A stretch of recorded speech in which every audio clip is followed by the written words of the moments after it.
Hello बच्चों, good evening. कैसे हैं आप लोग? आज मैं लेकर आई हूं आपके सामने सिंटेक्स। सिंटेक्स जो हमारे 11th 12th का बहुत ही इंपॉर्टेंट टॉपिक रहता है। इसमें सेंटेंस आते हैं और सेंटेंस में ये पूछा जाता है इसमें क्या मिस्टेक है, क्या एरर है, फाइंड आउट कीजिए। तो आज मैं आपको एग्जांपल लेकर आई हूँ 15। इन एग्जाम्पल से आप रूल भी बताती चलूंगी, उसे नोट करते रहिएगा और बहुत ज्यादा से ज्यादा सेंटेंस आप लगाइए, आपकी प्रैक्टिस कीजिए, क्योंकि अब एग्जाम में सिर्फ आपको प्रैक्टिस काम आनी है। आपने बहुत कुछ तैयारी कर ली होगी, अब तक तो बहुत कुछ पढ़ भी लिया होगा, और नहीं भी पढ़ा है तो आप ग्रामर की तैयारी कीजिए। आपके ग्रामर में पूरे स्कोर होता है, सही से पूरे मार्क्स मिलते हैं। ठीक है, लेट्स नाउ स्टडी।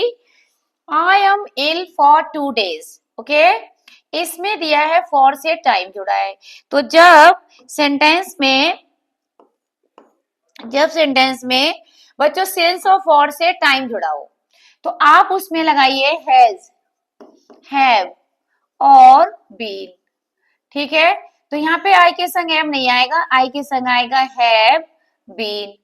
क्या हो गया कि मैं 2 दिन से बीमार हूं, क्योंकि हमारे परफेक्ट टेंस में जाता है। तो टाइम दे रखा हो जब भी सिंस और फॉर से, since 2 o'clock, for 2 days, for 5 days वगैरह, फॉर 2 years, ऐसे टाइम दिया हो तो उसमें आप सिंगुलर के संग हैज बीन लगाइए, प्लूरल के साथ हैव बीन। तो आई के साथ इसमें क्या हो जाएगा, I have been ill for 2 days। समझ आया? अगला एग्जाम्पल देखते हैं हम लोग। When हरी came, जब हरी आए, then his brother was not there, तब उनके भाई वहां नहीं थे। चलिए अब देखते हैं इसमें क्या मिस्टेक है। देखिए, इसमें when के साथ then लगा है। जब किसी सेंटेंस की स्टार्टिंग when से हो, if से हो, because से हो, as से हो, तो आप ध्यान रखिएगा दूसरे भाग से पहले कोई कंजंक्शन नहीं लगाते, केवल कॉमा आता है, केवल कॉमा आएगा। तो ये बनेगा when Hari came comma his brother was not there. ठीक है, ठीक है, बिल्कुल समझ आ गया पॉइंट कि जब सेंटेंस के स्टार्टिंग में व्हेन, इफ ये वाले क्लॉज लगे, ये वाले से क्लॉज जुड़ा है, तो आप दूसरा जो क्लॉज है उसके पहले देन ना लगा के कॉमा लगाएंगे। नेक्स्ट देखते हैं। Sheeps and goats are grazing in the field. आपने पढ़ा होगा कि ये नाउन वाला टॉपिक में से कि जब शीप आए, गॉट आए, फिश आए, स्वाइन आए, कपल आए, ये ऐसे नाउन है जिनके लास्ट में कभी एस नहीं लगता और वर्ब प्लूरल और सिंगुलर अर्थ के अनुसार आती है। तो कह रहे शीप और गॉट जो है खेत में ग्रेजिंग कर रहे थे, तो शीप में से एस हट जाएगा, गॉट्स में से भी हट जाएगा, तो जगह sheep and goat are grazing in the field. Okay, तो इसमें क्या आ जाएगा, आर सही है क्योंकि अधिक की बात हो रही है। तो समझ आ गए कौन कौन से बर्ड है हमारे, शीप आए, गॉट आए, स्वाइन आए, है ना, डियर आए, फिश आए, कपल आए। इनके बाद इनमें कभी एस नहीं लगता और वर्ब सिंगुलर प्लूरल दोनों आती है। अगर वो एक से अधिक दिखाई दे रहे हैं तो प्लूरल वर्ब लेंगे, और एक दिखाई दे रहे हैं तो सिंगुलर। तो ये आपका हो जाएगा कि इनमें एस नहीं आएगा। क्या नहीं आएगा? एस नहीं आएगा। ओके, चलिए नेक्स्ट सेंटेंस को हम लोग देखते हैं। Neither of them tell a lie. अगर किसी भी यहाँ पे नाउन प्रोनाउन को neither of, either of, each of, every one of से जुड़ा हो तो आप ध्यान रखिएगा ये वर्ब हमेशा सिंगुलर आती है। वर्ब क्या आएगी? सिंगुलर। टेल नहीं आएगा, क्या हो जाएगा इसका आंसर में? टेल्स। ये गलती है इसमें। अब याद कैसे रखेंगे, स्टार्टिंग देख लेना आप। अगर आइदर ऑफ, नाइदर ऑफ लगा है तो 100% वर्ब सिंगुलर ही करना है, चाहे प्लूरल क्यों ना हो। I am short in money.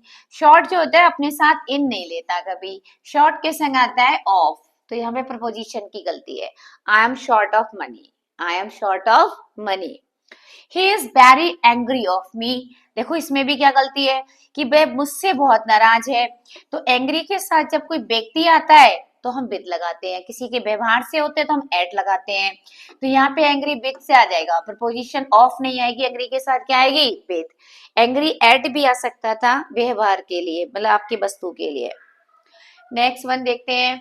If you have faith in almighty तो everything will turn out to be all right. Turn out मतलब हर चीज सही में बदल जाएगी। ये देखो ऐसा लग रहा है कि बेफालतू का यूज किया गया है टर्न आउट का, क्योंकि मीनिंग है if you faith in almighty, अगर आपको भगवान में यकीन है तो हर चीज क्या होगी, विल बी ऑल राइट।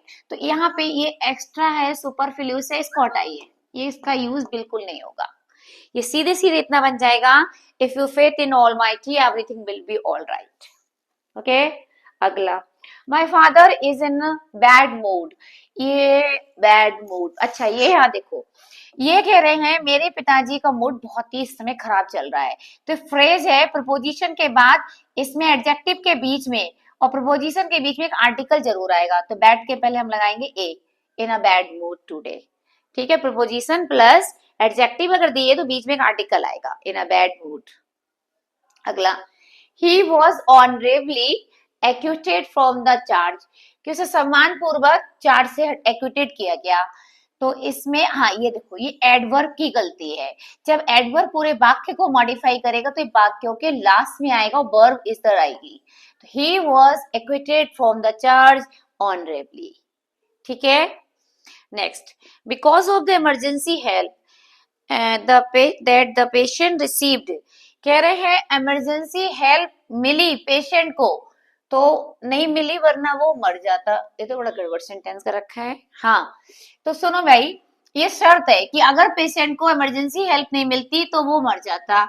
तो मैं आपको बता दूं, 3 कंडीशन होती है बच्चों। कंडीशन नंबर 3 जो होती है, उसमें जो इफ वाला सेंटेंस होता है उसमें पहले में आना चाहिए हैड प्लस वर्ब की थर्ड फॉर्म, फिर कॉमा, और दूसरे में आता है हमारा वुड हैव और वर्ब की थर्ड फॉर्म आएगी, would have plus third form.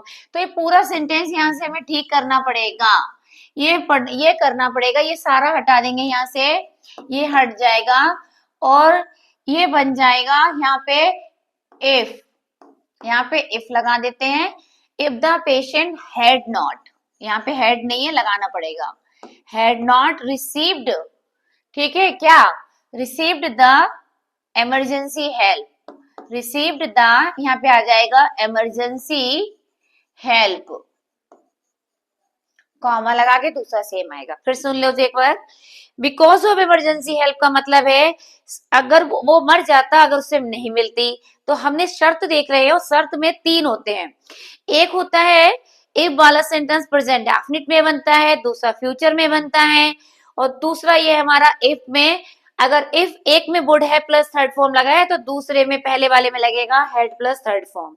तो नेगेटिव अर्थ के कारण हमने नॉट और ऐड कर लिया, तो बनेगा if the patient had not received क्या, the emergency help, comma, he would have died, अगर उसको इमरजेंसी हेल्प ना मिलती तो वो मर जाता।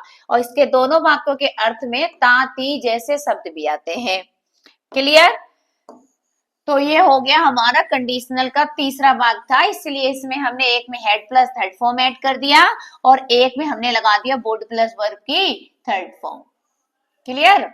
अगला देख लेते हैं, the downfall of this kind to be attributed to nothing else than pride, कह रहे इस प्रकार के जो डाउनफॉल होते हैं वो कुछ नहीं सिवाय घमंड के कारण होते हैं। तो बच्चों सुनो, जब किसी सेंटेंस में नथिंग एल्स आता है तो इसके बाद कंजंक्शन कभी भी देन नहीं लगाते बल्कि बट लगाते हैं प्रीपोजिशन। क्या लगाएंगे? But pride. अगला देखेंगे, दो शी वॉज सिक, ये जुड़वा कंजंक्शन भी आपको याद होना चाहिए किसके साथ क्या लगता है। जैसे एज सून एज के बाद कॉमा लगता है, तो नो सूनर के बाद देन लगता है, नाइदर के साथ नॉर, आइदर के साथ और, नॉट ओनली के साथ बट ऑल्सो, है ना, और दो के साथ आता है यट, बट नहीं आता, दो के साथ आएगा यट। ये हो जाएगा दो शी वॉज सिक, यद्यपि वो बीमार थी फिर भी वो कार्य पे गई। ठीक है, तो दो के साथ ध्यान रखिएगा, ऑल्दो दो के साथ यट आता है बट कभी नहीं आता। One of his family members is a brigadier है। तो सुनो, जब किसी सेंटेंस में वन ऑफ दिया हो तो वन ऑफ के तुरंत बाद हमें यहाँ पे लाना पड़ता है प्लूरल सब्जेक्ट।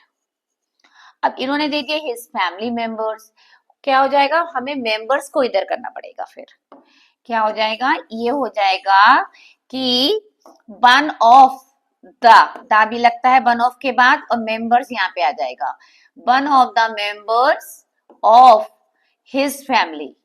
ठीक है, इज ए ब्रिगेडियर, उसकी फैमिली मेंबर से एक ब्रिगेडियर है, और ये अर्थ दे रहा है उसकी फैमिली मेंबर ही ब्रिगेडियर, ये गलत अर्थ हो गया, अर्थ होना चाहिए था कि one of the members of his family. ठीक है, I have disposed of my house, I सही है भी ठीक है। डिस्पोज्ड ऑफ माने होता है किसी चीज का निपटारा करना, जैसे मैंने अपने घर का निपटारा कर दिया, और ये भी सही, ये बिल्कुल करेक्ट सेंटेंस है, इसमें कोई भी गलती नहीं है। This set under the shade of the tree, अब यहाँ देखो कितनी बड़ी मिस्टेक लग रही है, अंडर द शेड। देखो नॉर्मली हम लोग ये यूज कर लेते हैं, बट होना ये चाहिए अंडर द, तो ट्री होता है, अंडर द ट्री होता है, और शेड होता है इन द शेड। ठीक है, शेड के पहले इनका यूज करना चाहिए और ट्री के पहले अंडर, तो ये हो जाएगा they sat in the shade of the tree, shade of a tree भी कर सकते हैं। तो ये आपके टोटल 15 सेंटेंस थे, मैंने इसमें आपको आंसर सहित एक्सप्लेन कर दिए। ठीक है, अब मिलते हैं हम इसके बाद नेक्स्ट वीडियो में, तब तक आप क्या कीजिए, आपको अगर ऐसी वीडियो चाहिए कमेंट बॉक्स में बताइए, आपकी प्रैक्टिस ग्रामर की कंटिन्यू रखूंगी। और आपको क्या करना है, ज्यादा से ज्यादा लाइक शेयर और कमेंट बॉक्स का भी यूज करना है भाई, है ना, और सब्सक्राइब करना तो बिल्कुल मत भूलिए, क्योंकि अगर आप सब्सक्राइब ही नहीं करेंगे तो आपको हमारा नोटिफिकेशन ही नहीं मिल पाएगा कि हमने क्या आपको कब बताया। तो प्लीज आप लोग ज्यादा से ज्यादा शेयर जरूर कीजिए, ताकि कम से कम मेरे शहर वाले बच्चे तो मुझसे पढ़े, और वो बच्चे जो दूर दराज रहते थे उन्हें दिक्कत आती थी कि हम लाइव क्लास नहीं ले पा रहे, अब वो ऑनलाइन क्लास को ज्वाइन करें। और बच्चों की इन्फॉर्मेशन यही है कि अगर आपको नोट्स चाहिए तो आपको मैंने कांटेक्ट नंबर बता रखा है, मैं अगेन बता रही हूँ, आप इस नंबर पे कांटेक्ट करें 7017942379 पे, और आपको इसमें इम्पोर्टेंट प्लस पूरे ग्रामर के लिटरेचर के नोट्स भी मिल जाएंगे। आप इस नंबर पे कांटेक्ट करिएगा और मेरे आके मेरे एड्रेस पता करके आप ले सकते हैं।